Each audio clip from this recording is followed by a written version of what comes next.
Infelizmente, eu não vou poder reproduzir o discurso que a gente vai analisar hoje, porque não existia gravação naquela época. No entanto, segundo relatos da época, a voz dele era um pouco fina, um pouco rouca e um pouco anasalada, o que me faz acreditar que era idêntica à minha. Então eu vou ler o discurso e vai ser mais ou menos a mesma coisa. A casa dividida contra si mesmo não pode permanecer. Eu acredito que este governo não pode continuar metade escravo e metade livre. Eu não espero que a União seja dissolvida. Eu não espero que a casa caia. Mas eu espero que ela deixe de ser dividida. Isso precisa acontecer para que a União possa sobreviver como um país livre. Esse discurso é parte bastante importante da história do abolicionismo americano e é por isso que a gente vai falar dele hoje.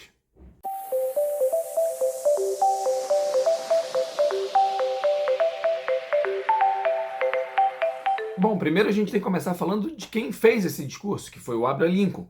Ele era um garoto de classe média baixa, digamos assim, que nasceu no Kentucky, um estado que tinha escravo. Lembra que nos Estados Unidos, até o fim da Guerra Civil, boa parte dos estados permitia escravidão e outros não permitia.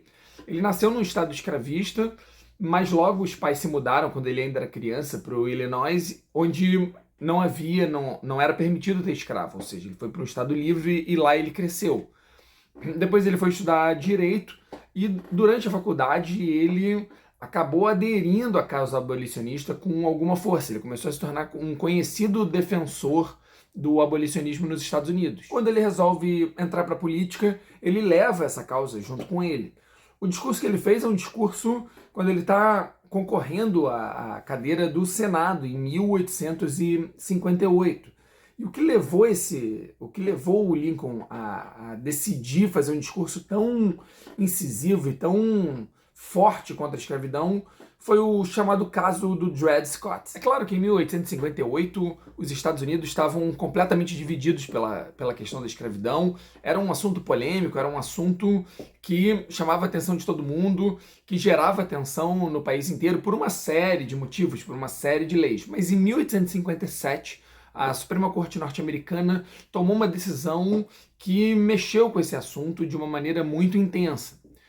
O caso do Dred Scott era o caso de um escravo que tinha sido levado pelo seu dono até um estado livre. E aí, nesse estado livre, o escravo fugiu e pediu para ser declarado livre, porque ele dizia, olha, se nesse estado não tem escravidão, eu não posso ser escravo. Então, eu mereço ser considerado livre. E aí, isso foi subindo na cadeia judiciária norte-americana e a Suprema Corte decidiu, não por unanimidade, mas eu acho que 7-1, assim, foi um placar 7-2, foi um placar bastante claro, assim, não havia muita dúvida, que no caso dele, em qualquer caso semelhante, o escravo continuava sendo escravo, já que ele vinha do sul e tal.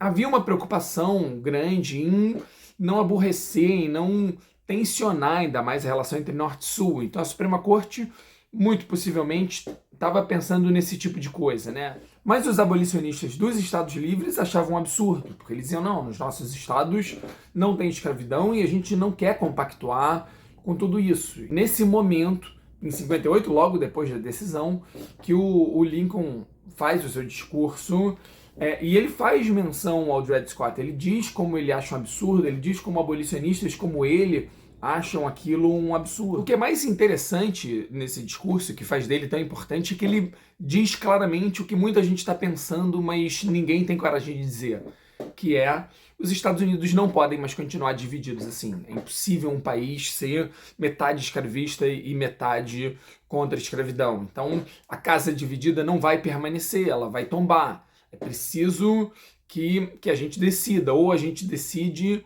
ou haverá uma guerra, ou haverá algo muito grave, ou ela vai acabar se separando.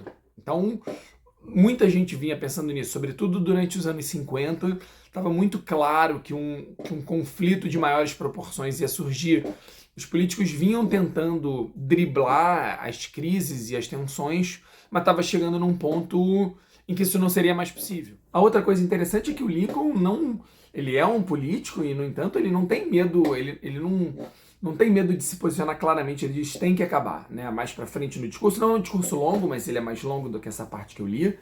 Ele diz, olha, eu sou a favor de acabar a escravidão, eu acho ele um absurdo por razões humanitárias, por razões das mais diversas, e a gente precisa encarar esse problema de frente, não pode mais ficar contornando ele. 2 anos depois, ele resolve se candidatar a presidente.